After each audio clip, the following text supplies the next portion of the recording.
નમસ્કાર, હું કલ્પેશ તાવિયા ખેડૂત કૃષિ મોલ યુટ્યુબ ચેનલમાં આપ સર્વ દર્શક મિત્રોનું સ્વાગત કરું છું. મિત્રો, આજની આ ખેતી માહિતીના વિડીયોની અંદર આપણે વાત કરવી છે કે ઉનાળુ પાકોની અંદર મગ અને અડદ વિશે. મિત્રો, ઉનાળુ પાકની અંદર કઠોળ વર્ગનો મહત્વનો ગણાતો પાક એટલે કે મગ અને અડદ. ઘણા વિસ્તારોની અંદર ઉનાળુ પાક તરીકે મગ અને અડદના ઘણા બધા ખેડૂત મિત્રો વાવેતર કરેલું. સાથે સાથે જોવા જઈએ તો આ પાકો છે ઉગ્યા પછી પાંદડાનો કોકડવા છે, વૃદ્ધિ વિકાસ અટકવાના પ્રશ્નો છે, ત્યાર પછી એની અંદર આવતી જે રોગ જીવાતો છે, જેવી પરિસ્થિતિઓ છે મિત્રો એ આપણા પાકની અંદર નિર્માણ થતી હોય છે અને આવી સમસ્યાઓ આપણા પાકની અંદર આવતી હોય છે. તો આ પાકો જે છે કે કેવા પ્રકારની દવાઓનો આ પાકોની અંદર આપણે ઉપયોગ કરીએ તો આગળ જે આપણે સમસ્યાઓ દર્શાવીએ સમસ્યાઓનું નિરાકરણ લાવી શકીએ, કેવી દવાઓ છે કે કેવા ખાતરો છે એનો ઉપયોગ કરીએ તો સારા એવા વૃદ્ધિ વિકાસ લાવી શકીએ, તેની સંપૂર્ણ માહિતી મિત્રો આ વિડીયોની અંદર આપણે મેળવવાના છીએ. મિત્રો, આગળ વાત કરીએ એના પહેલા તમે હજુ સુધી અમારી યુટ્યુબ ચેનલ ખેડૂત કૃષિ મોલ છે એને મિત્રો તમે સબસ્ક્રાઇબ નથી કરી તો અમારી યુટ્યુબ ચેનલ ખેડૂત કૃષિ મોલ છે મિત્રો એને સબસ્ક્રાઇબ કરી લો. સાથે સાથે બાજુમાં આપવામાં આવેલું જે બેલ આઇકન છે એને પણ ઓકે કરી દો. અમે જ્યારે પણ નવો વિડીયો અપલોડ કરીએ એની સીધી માહિતી તમારા સુધી મળતી રહે. મિત્રો, ઉનાળુ પાકોની અંદર આપણે જોવા જઈએ તો રોગ જીવાતો આવવા પાછળ જો મહત્વનો કોઈ રોલ ભજવતું હોય તો મિત્રો એ છે તાપમાન, કે જે છે રાત્રિ દરમિયાન ઠંડુ વાતાવરણ થવું, દિવસ દરમિયાન જે ગરમ વાતાવરણ થાય, જે આ તાપમાનની અંદર જે ફેરફારો આવે છે જેના થકી આપણા પાકની અંદર રોગ જીવાતો આવે છે અને આપણા પાકની અંદર ક્યાંક ને ક્યાંક નુકસાન પહોંચાડતા હોય છે. મિત્રો, મગ અને અડદની જો વાત કરીએ તો એના પાંદડું છે, છોડનું જે પાંદડું છે એને ઊંચું કરી અને એની નીચેની સાઈડ જોવામાં આવે તો સફેદ માખી અને થ્રિપ્સનો એટેક જોવા મળતો હોય છે. એના નુકસાનની જો વાત કરીએ તો પાંદડું છે મિત્રો કોકડાઈ ગયેલું જોવા મળે છે. નવી નીકળતા જે પાંદડાઓ છે એ પણ મિત્રો કોકડવાળું પાંદડું આવે છે બહાર. સાથે સાથે જે પાંદડાની કિનારીઓ છે નીચેની સાઈડ નમી ગયેલી હોય છે.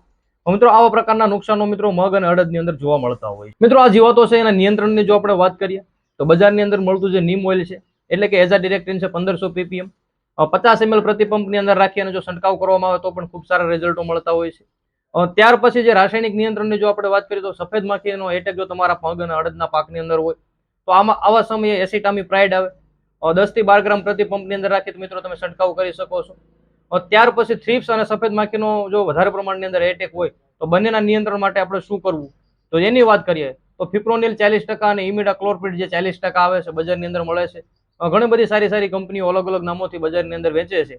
તે સારી કંપનીનું લઈ અને એને પણ જો 10 ગ્રામ પ્રતિ પંપની અંદર રાખી અને આપણા પાકની અંદર છંટકાવ કરવામાં આવે તો મિત્રો સફેદ માખી અને થ્રિપ્સની અંદર ખૂબ સારા રિઝલ્ટો મળતા હોય છે. મિત્રો, આના સિવાય પણ સફેદ માખી અને થ્રિપ્સ માટે બજારની અંદર ઘણા બધા અલગ અલગ પ્રકારના ટેકનિકલો મળે છે, દવાઓ મળે છે. એના પણ રિઝલ્ટો ખૂબ સારા હોઈ શકે છે. તમે તમારા અનુભવના આધારે તમે એ દવાઓનો પણ મિત્રો ઉપયોગ તમારા પાકની અંદર કરી શકો છો. હવે મિત્રો, આપણે આગળ વાત કરીએ કે જે આપણા પાકની અંદર મગ અને અડદના પાકની અંદર રોગ જીવાત આવે અને એના એટેકથી આપણા પાકની જે તંદુરસ્તી છે એ તંદુરસ્તી ઘટે છે અને તંદુરસ્તી ઘટે એટલે આપણા જે છોડનો વૃદ્ધિ વિકાસ છે એ એની ઉપર અસર થતી હોય છે, વૃદ્ધિ વિકાસ અટકતો હોય છે, જે આપણો પાક છે મિત્રો પીળાશ ઉપર જતો હોય છે, જેવા પ્રશ્નો પણ મિત્રો સામે આવતા હોય છે. તો તેના નિયંત્રણ માટે આપણે શું કરવું જોઈએ તો એની વાત કરીએ.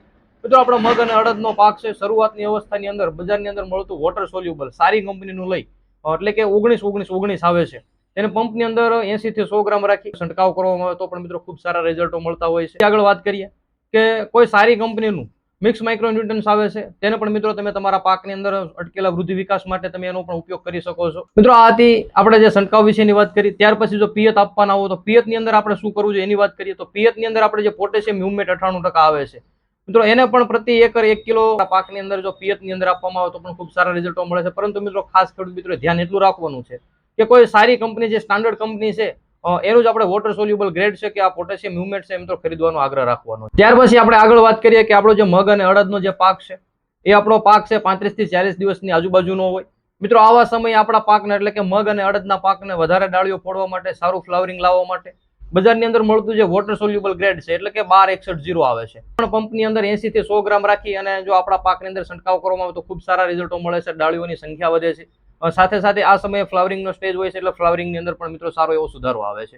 તો મિત્રો, તમે 1261 નો ઉપયોગ કરી શકો છો. ત્યાર પછી આપણે આગળ વાત કરીએ કે આપણો જે પાક છે 35 થી 40 દિવસ 1261 ના છંટકાવ પછીની જો વાત કરીએ 10 થી 15 દિવસ પછીની એટલે કે જ્યારે શીંગો બંધાવવાની અવસ્થા હોય.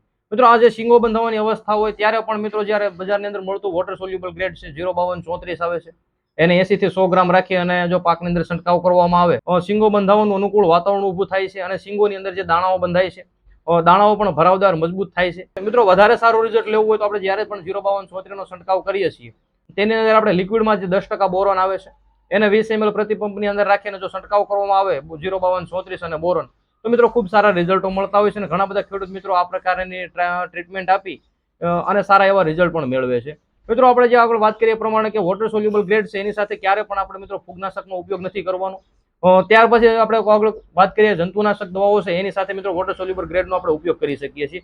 અને વધારે સારા રિઝલ્ટ માટે આપણે સિલિકોન બેઝ જે સ્ટીકર આવે છે એનો 5 ml પ્રતિ પંપ સારી કંપનીનું લઈ અને એની અંદર પંપની અંદર મિક્સ કરવામાં આવે તો પણ મિત્રો ખૂબ સારા રિઝલ્ટો મળતા હોય છે. તે ખેડૂત મિત્રોએ ખાસ ધ્યાનમાં રાખવું. મિત્રો વિડીયોની અંદર આપવામાં આવેલી માહિતી છે જો સારી લાગી હોય, ઉપયોગી લાગી હોય તો આ વિડીયોને લાઇક કરજો. આપણા જે અન્ય ખેડૂત મિત્રો છે એની સાથે વિડીયોને જરૂરથી શેર કરજો. ફરી એક વખત આવા જ એક ઉપયોગી વિડીયો સાથે મળીશું. ધન્યવાદ.